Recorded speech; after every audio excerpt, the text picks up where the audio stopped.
शुक्लाम्बरधरं विष्णुं शशिवर्णं चतुर्भुजं प्रसन्नवदनं ध्यायेत् सर्वविघ्नोपशान्तये। व्यासं वसिष्ठनप्तारं शक्तै पौत्रमकल्मषं पराशरात्मजं वन्दे सुखतातं तपोनिधिं। व्यासाय विष्णुरूपाय व्यासरूपाय विष्णवे नमो वै ब्रह्मनिधये वासिष्ठाय नमो नमः। अविकाराय शुद्धाय नित्याय परमात्मने सदैकरूपरूपाय विष्णवे सर्वजिष्णवे। यस्य स्मरणमात्रेण जन्म संसारबन्धनात् विमुच्यते नमस्तस्मै विष्णवे प्रभविष्णवे। ॐ नमो विष्णवे प्रभविष्णवे। श्रीवैशम्पायन उवाच श्रुत्वा धर्मानशेषेण पावनानि च सर्वशः युधिष्ठिरः शान्तनवं पुनरेवाभ्यभाषत।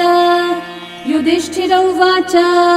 किमेकं दैवतं लोके किं वाप्येकं परायणं स्तुवन्तः कं कमर्चन्तः प्राप्नुयुर्मानवा शुभम्। को धर्मः सर्वधर्माणां भवतः परमो मतः किं जपन्मुच्यते जन्तुर्जन्म संसारबन्धनात्। श्रीभीष्म उवाच जगत्प्रभुं देवदेवम् अनन्तं पुरुषोत्तमं स्तुवन्नाम सहस्रेण पुरुषस्तततोत्थितः तमेव चार्चयन् नित्यं भक्त्या पुरुषम् अव्ययम् ध्यायन् स्तुवन्नमस्यं च यजमानस्तमेव च। अनादिनिधनं विष्णुं सर्वलोकमहेश्वरम् लोकाध्यक्षं स्तुवन्नित्यं सर्वदुःखातिगो भवेत्। ब्रह्मण्यं सर्वधर्मज्ञं लोकानां कीर्तिवर्धनम् लोकनाथं महद्भूतं सर्वभूतभवोद्भवम्। एष मे सर्वधर्माणां धर्मोऽधिकतमो मतः यद्भक्त्या पुण्डरीकाक्षं स्तवैरर्चैर्नरः सदा। परमं यो महत्तेजः परमं यो महत्तपः परमं यो महद्ब्रह्म परमं यः परायणम्। पवित्राणां पवित्रं यो मङ्गलानां च मङ्गलम् देवतं देवतानां च भूतानां यो व्ययः पिता यतः सर्वाणि भूतानि भवन्त्यादियुगागमे यस्मिंश्च प्रलयं यान्ति पुनरेव युगक्षये तस्य लोकप्रधानस्य जगन्नाथस्य भूपते विष्णोर्नाम सहस्रं मे शृणु पापभयापहम्। यानि नामानि गौणानि विख्यातानि महात्मनः ऋषिभिः परिगीतानि तानि वक्ष्यामि भूतये। ऋषिर्नाम्नां सहस्रस्य वेदव्यासो महामुनिः छन्दोऽनुष्ठुप् तथा देवो भगवान् देवकीसुतः अमृतांशोद्भवो बीजं शक्तिर्देवकी नन्दनः त्रिसामा हृदयं तस्य शान्त्यर्थे विनियुज्यते। विष्णुं जिष्णुं महाविष्णुं प्रभविष्णुं महेश्वरम् अनेकरूपदैत्यान्तं नमामि पुरुषोत्तमम्। अस्य श्रीविष्णोर्दिव्यसहस्रनामस्तोत्रमहामन्त्रस्य श्रीवेदव्यासो भगवान् ऋषिः अनुष्ठुप्-छन्दः श्रीमहाविष्णुः परमात्मा श्रीमन्नारायणो देवता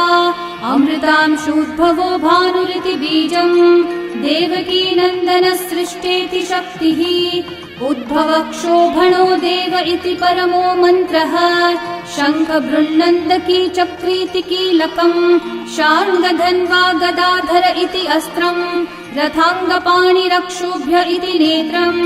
त्रिसामा सामगः सामेति कवचम् आनन्दम् परब्रह्मेति योनिः ऋतुः सुदर्शनः काल इति दिग्बन्धः श्रीविश्वरूप इति ध्यानम् श्रीमहाविष्णुः प्रीत्यर्थे सहस्रनाम जपे विनियोगः।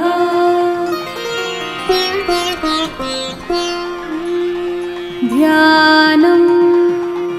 क्षीरोधन्वत् प्रदेशे शुचिमणिविलसत्सैकते मौक्तिकानाम् माला क्लृप्तासनस्तस्फटिकमणिनिभैर्मौक्तिकैर्मण्डिताङ्गः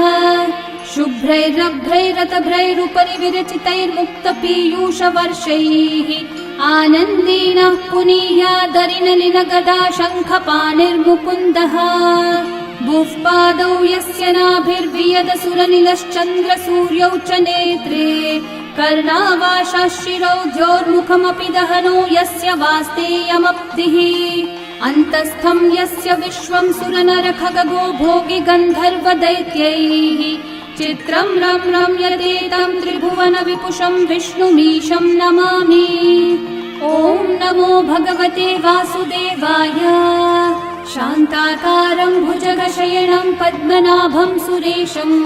विश्वाधारं गगनसदृशं मेघवर्णं शुभाङ्गं लक्ष्मीकान्तं कमलनयनं योगिहृद्ध्यानगम्यं वन्दे विष्णुं भवभयहरं सर्वलोकैकनाथम् मेघश्यामं पीतकौशेयवासं श्रीवत्साङ्कं कौस्तुभोद्भासिताङ्गम् पुण्योपेतं पुण्डरीकायताक्षं विष्णुं वन्दे सर्वलोकैकनाथम् नमः समस्तभूतानामादिभूताय भूभृते अनेकरूपरूपाय विष्णवे प्रभविष्णवे सशङ्खचक्रं सकिरीटकुण्डलं सपीतवस्त्रं सरसीरुहेक्षणं सहारवक्षस्थलशोभिकौस्तुभं नमामि विष्णुं शिरसा चतुर्भुजम् छायायां पारिजातस्य हेमसिंहासनोपरि आसीनमम्बुदश्याममायताक्षम् अलङ्कृतम् चन्द्राननं चतुर्बाहुं श्रीवत्साङ्कितवक्षसं रुक्मिणी सत्यभामाभ्यां सहितं कृष्णमाश्रये। ॐ विश्वं विष्णुर्वषट्कारो भूतभव्यभवत्प्रभुः भूतकृद्भूतभृद्भावो भूतात्मा भूतभावनः भूतात्मा परमात्मा च मुक्तानां परमागतिः अव्ययः पुरुषः साक्षी क्षेत्रज्ञोऽक्षर एव च योगो योगविदां नेता प्रधानः पुरुषेश्वरः नारसिंहः वपुः श्रीमान् केशवः पुरुषोत्तमः सर्वः शर्वः शिवस्थाणोर्भूतादिर्निधिरव्ययः सम्भवो भावनो भर्ता प्रभवः प्रभुरीश्वरः स्वयंभू शम्भुरादित्यः पुष्कराक्षो महास्वनः अनादिनिधनो धाता विधाता धातुरुत्तमः अप्रमेयो ऋषिकेशः पद्मनाभोऽमरः प्रभुः विश्वकर्मा मनुस्त्वष्टा स्थविष्ठस्थविरो ध्रुवः अग्राह्यः शाश्वतः कृष्णो लोहिताक्षः प्रतर्दनः प्रभुतस्त्रिककुब्धामः पवित्रं मङ्गलं परम् ईशानः प्राणदः प्राणो ज्येष्ठः श्रेष्ठः प्रजापतिः हिरण्यगर्भो भूगर्भो माधवो मधुसूदनः ईश्वरो विक्रमी धन्वी मेधावी विक्रमक्रमः अनुत्तमो दुराधर्षः कृतज्ञः कृतिरात्मवान् सुरेशः शरणं शर्म विश्वरेतः प्रजाभवः अहः संवत्सरो व्याळः प्रत्ययः सर्वदर्शनः अजः सर्वेश्वरः सिद्धिः सिद्धि सर्वादिरच्युतः वृषा कपिरमेयात्मा सर्वयोगविनिःसृतः वसुर्वसुमना सत्यः समात्मा संवितः समः अमोघः पुण्डरीकाक्षो वृषकर्मा वृषाकृतिः रुद्रो बहुशिरा बभ्रुर्विश्वयोनिःशुचिश्रवाः अमृतः शाश्वतस्थाणोर्वरारोहो महातपाः सर्वगः सर्वविद्भानुः विश्वक्सेनो जनार्दनः वेदो वेदविदव्यङ्गो वेदाङ्गो वेदवित्कविः लोकाध्यक्षः सुराध्यक्षो धर्माध्यक्षः कृताकृतः चतुरात्मा चतुर्व्यूहश्चतुर्दंष्ट्रश्चतुर्भुजः भ्राजिष्णुर्भोजनं भोक्ता सहिष्णुर्जगदादिजः अनघो विजयो जेता विश्वयोनिः पुनर्वसुः उपेन्द्रो वामनः प्रांशुरमोघः शुचिरूर्चितः अतीन्द्रः सङ्ग्रहः सर्गो धृतात्मा नियमो यमः वेद्यो वैद्यः सदा योगी वीरः माधवो मधुः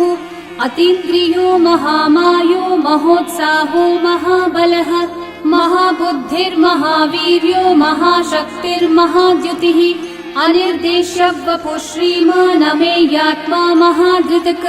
महेश्वासो महीभर्ता श्रीनिवासः सतां गतिः अनिरुद्धः सुरानन्दो गोविन्दो गोविदाम्पतिः मरीचिर्दमनोहंसः सुपर्णो भुजगोत्तमः हिरण्यनाभः सुतपः पद्मनाभः प्रजापतिः अमृत्युः सर्वदृक्सिंहः सन्धाता सन्धिमान् स्थिरः अजो दुर्मशनः शास्ता विश्रुतात्मा सुरारिः गुरुर्गुरुतमो धामः सत्यः सत्यः पराक्रमः निमिषो निमिषस्रग्वी वाचस्पतिरुदारधीः अग्रणीर्ग्रामणी श्रीमान् न्यायो नेता समीरणः सहस्रमूर्धा विश्वात्मा सहस्राक्षः सहस्रपात् आवर्तनो निवृत्तात्मा संवृतः सम्प्रमर्दनः अहः संवर्तको वह्निरनिलो धरणीधरः सुप्रसादः प्रसन्नात्मा विश्वधृग्विश्वभुग्विभुः सत्कर्ता सत्कृतः साधुर्जन्मुर्नारायणो नरः असंख्येयो प्रमेयात्मा विशिष्टः शिष्टकृच्छुचिः सिद्धार्थः सिद्धसङ्कल्पः सिद्धिदः सिद्धिसाधनः वृषाही वृषभो विष्णुर्वृषपर्वा वृषोदरः वर्धनो वर्धमानश्च विविक्तः श्रुतिसागरः सुभुजो दुर्धरो वाग्मी महेन्द्रो वसुदो वसुः नैकरूपो बृहद्रूपः शिपिविष्टप्रकाशनः ओजस्तेजो द्युतिधरः प्रकाशात्मा प्रतापनः ऋद्धस्पष्टाक्षरो मन्त्रश्चन्द्रांशूर्भास्करद्युतिः अमृतांशूद्भवो भानुः शशबिन्दुः सुरेश्वरः औषधं जगतः सेतुः सत्यधर्मः पराक्रमः भूतभव्यभवन्नाथः पवनः पावनो नलः कामः कामकृत्कान्तः कामः कामप्रदः प्रभुः युगादिकृद्युगावर्तो नैकमायो महाशनः अदृश्यो व्यक्तरूपश्च सहस्रजिदनन्तजित् इष्टो विशिष्टशिष्टेष्ठः शिखण्डी नहुषो वृषः क्रोधः क्रोधकृत्कर्ता विश्वबाहुर्महीधरः अच्युतः प्रथितः प्राणः प्राणदो वासवानुजः अपान्निधिरधिष्ठानम् अप्रमत्तः प्रतिष्ठितः स्कन्दस्कन्दद्धरो धुर्यो वरदो वायुवाहनः वासुदेवो बृहद्भानुरादिदेवः पुरन्दरः अशोकस्थारणस्थारः शूरः शौरिर्जनेश्वरः अनुकूलः शतावर्तः पद्मी पद्मनिभीक्षणः पद्मनाभोरविन्दाक्षः पद्मगर्भः शरीरभृत्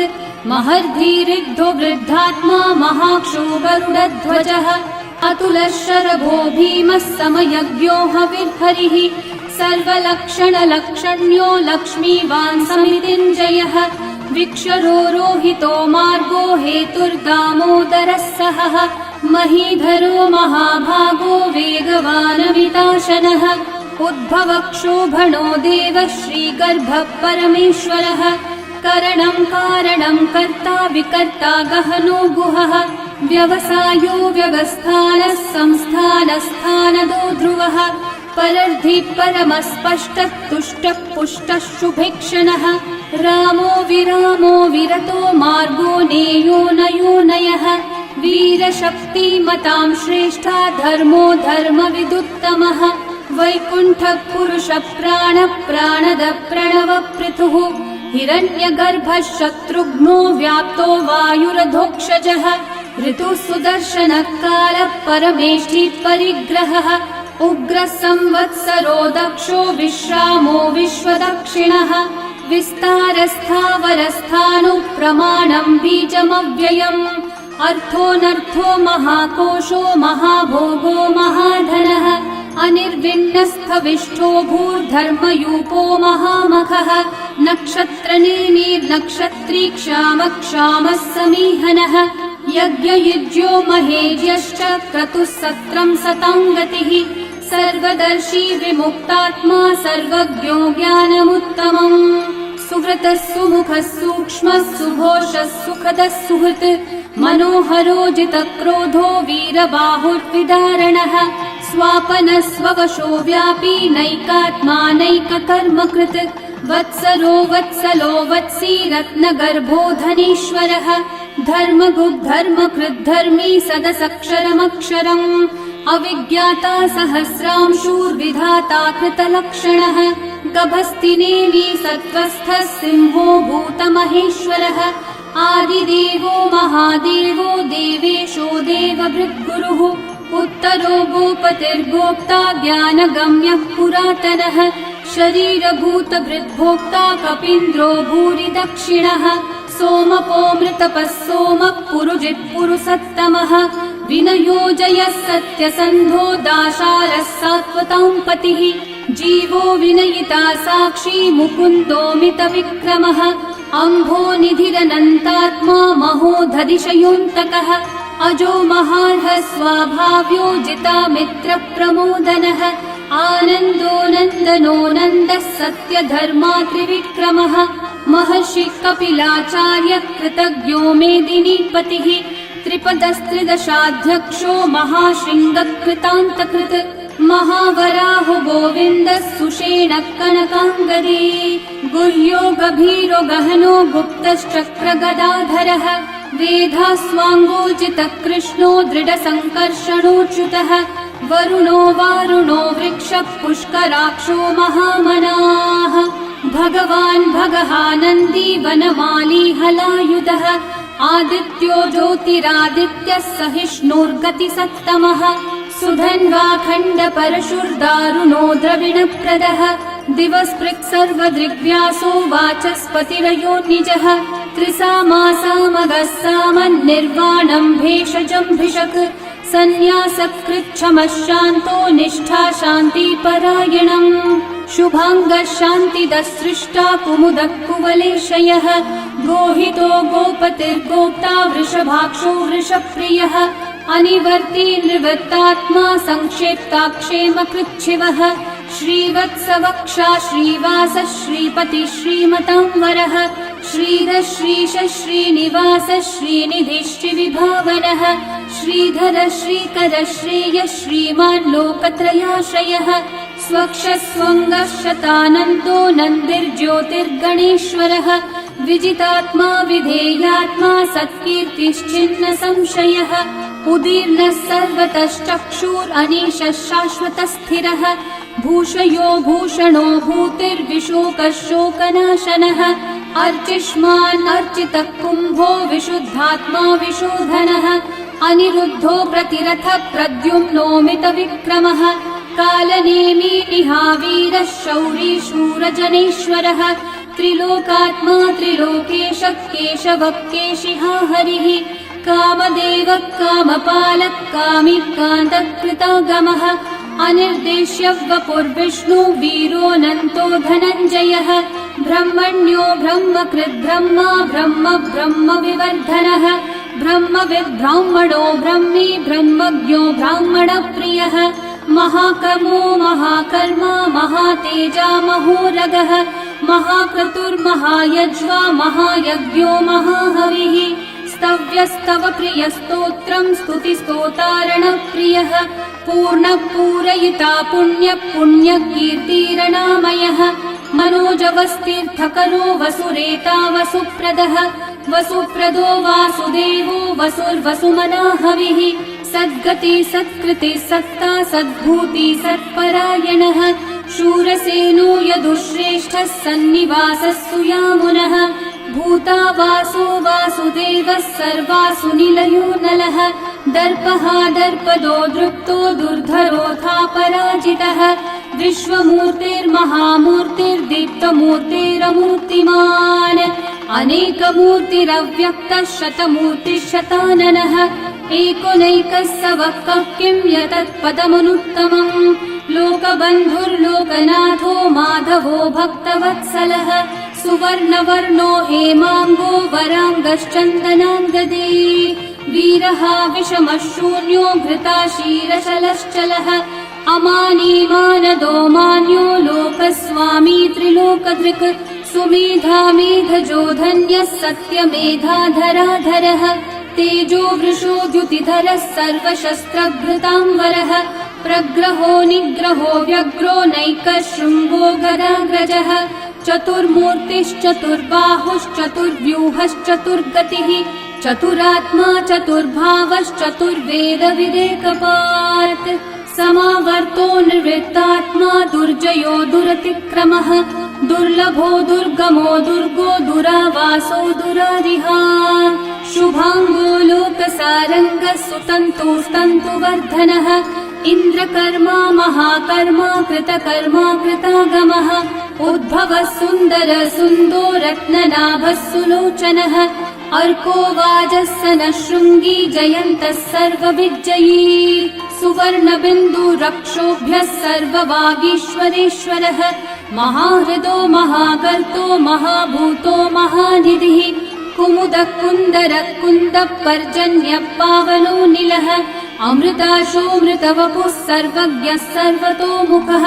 सुलभः सुव्रतः सिद्धः शत्रुजिच्छत्रुतापनः व्यग्रोधोदम्बरोऽश्वत्थश्चाणूरान्ध्रनिषूदनः सहस्रार्ची सप्तजिह्वा सप्तैधा सप्तवाहनः अमूर्तिरनघोचिन्त्यो भयकृद्भयनाशनः अनुर्बृहद्कृशस्थूलो गुणवृन्निर्गुणो महान् अधृतः स्वधृतः स्वास्य प्राग्वंशो वंशवर्धनः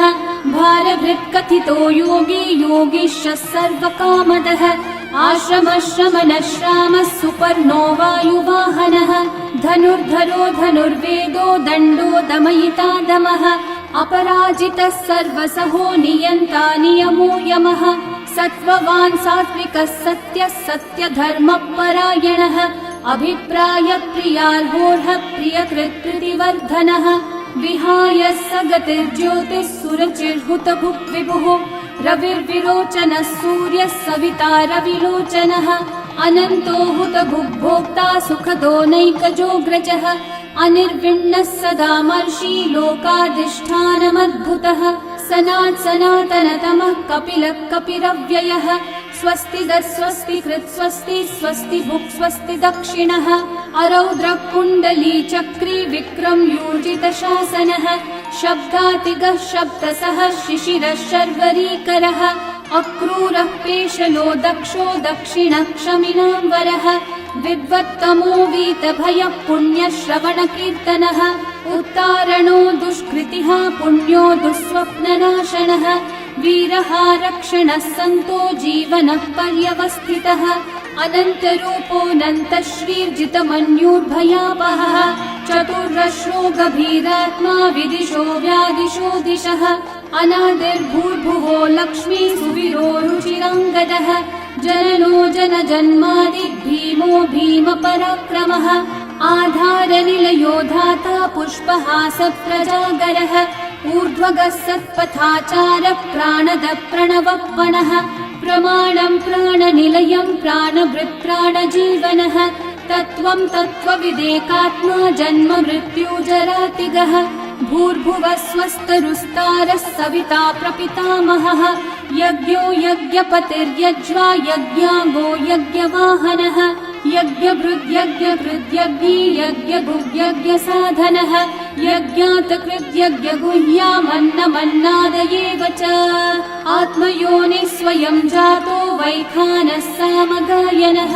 देवकीनन्दनः सृष्टा शितीशः पापनाशनः शङ्खवृन्नन्दकी चक्री शार्ङ्गधन्वा गदाधरः रथाङ्गपाणिरक्षोभ्यः सर्वप्रहरणायुधः सर्वप्रहरणायुध ॐ नम इति वनमाली गदीशार्ङ्गी शङ्खी चक्री च नन्दकी श्रीमान्नारायणो विष्णुर्वासुदेवोऽभिरक्षतु वनमाली गदीशार्ङ्गी शङ्खी चक्री च नन्दकी श्रीमान्नारायणो विष्णुर्वासुदेवोऽभिरक्षतु वनमाली गदीशार्ङ्गी शङ्खी चक्री च नन्दकी श्रीमान्नारायणो विष्णुर्वासुदेवोऽभिरक्षतु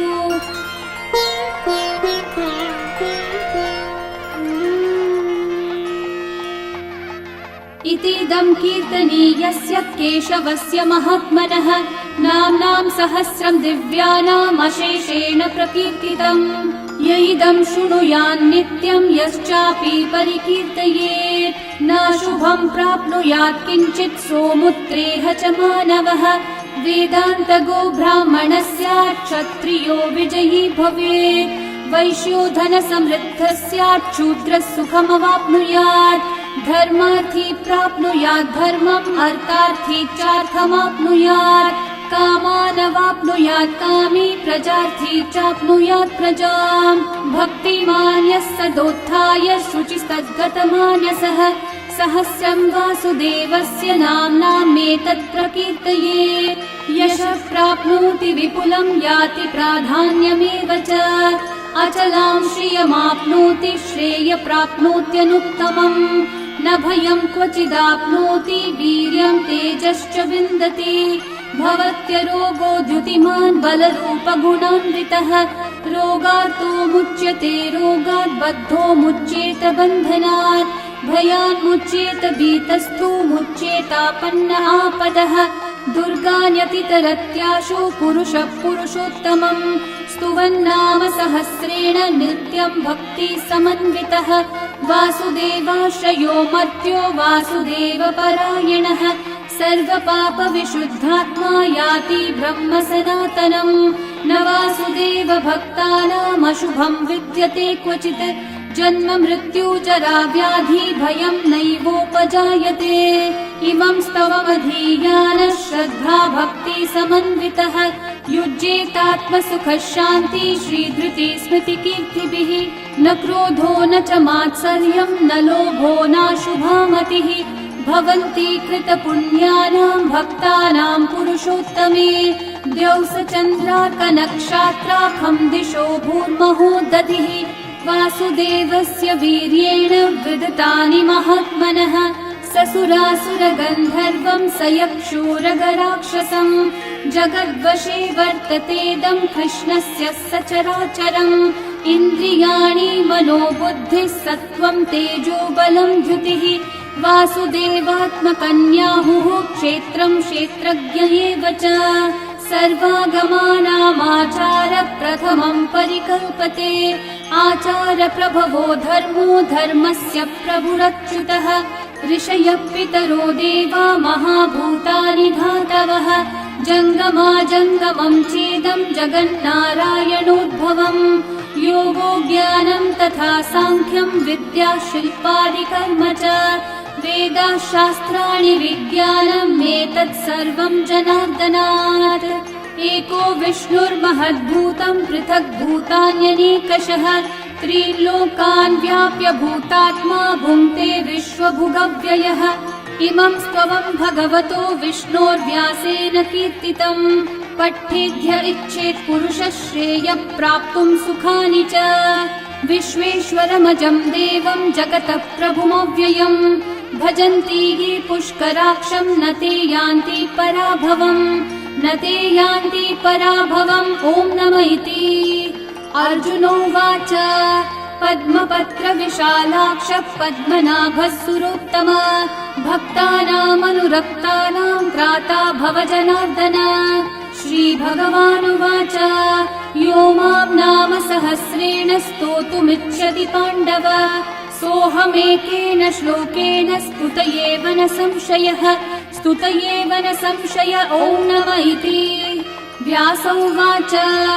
वासनाद् वासुदेवस्य वासितं भुवनत्रयम् सर्वभूतनिवासोऽसि वासुदेव नमोऽस्तु ते श्रीवासुदेव नमोऽस्तु ॐ नमः इति पार्वत्योवाच केनोपायेन लघुना विष्णोर्नाम सहस्रकम् पठ्यते पण्डितेर्नित्यं श्रोतुमिच्छाम्यहं प्रभो ईश्वरोवाच श्रीराम राम रामेति रमे रामे मनोरमे सहस्रनाम तत्तुल्यं राम नाम वरानने श्रीराम राम रामेति रमे रामे मनोरमे सहस्रनाम तत्तुल्यं राम नाम वरानने श्रीराम राम रामेति रमे रामे मनोरमे सहस्रनाम तत्तुल्यं राम नाम वरानने श्रीराम नाम वरानन ॐ नमः इति ब्रह्म उवाच नमोऽस्त्वनन्ताय सहस्रमूर्तये सहस्रपादाक्षि शिरोरुबाहवे सहस्रनाम्ने पुरुषाय शाश्वते सहस्रकोटियुगधारिणे नमः। सहस्रकोटियुगधारिण ॐ नम इति। सञ्जय उवाच यत्र योगेश्वर कृष्णो यत्र पार्थो धनुर्धरः तत्र श्रीर्विजयो भूतिर्ध्रुवा नीतिर्मतिर्मम। श्रीभगवानुवाच अनन्याश्चिन्तयन्तो मा ये जनाः पर्युपासते तेषां नित्याभियुक्तानां योगक्षेमं वहाम्यहम्। परित्राणाय साधूनां विनाशाय च दुष्कृतां धर्म संस्थापनार्थाय सम्भवामि युगे युगे। आर्ता विषण्णा शिथिलाश्च भीता घोरेषु च व्याधिषु वर्तमानाः संकीर्त्य नारायण शब्दमात्रं विमुक्तदुःखा सुखिनो भवन्तु। कायेन वाचा मनसेन्द्रियैर्वा बुद्ध्यात्मना वा प्रकृते स्वभावात् करोमि यद्यत् सकलं परस्मै नारायणायेति समर्पयामि। श्री विष्णु सहस्रनाम स्तोत्रम् सम्पूर्णम्।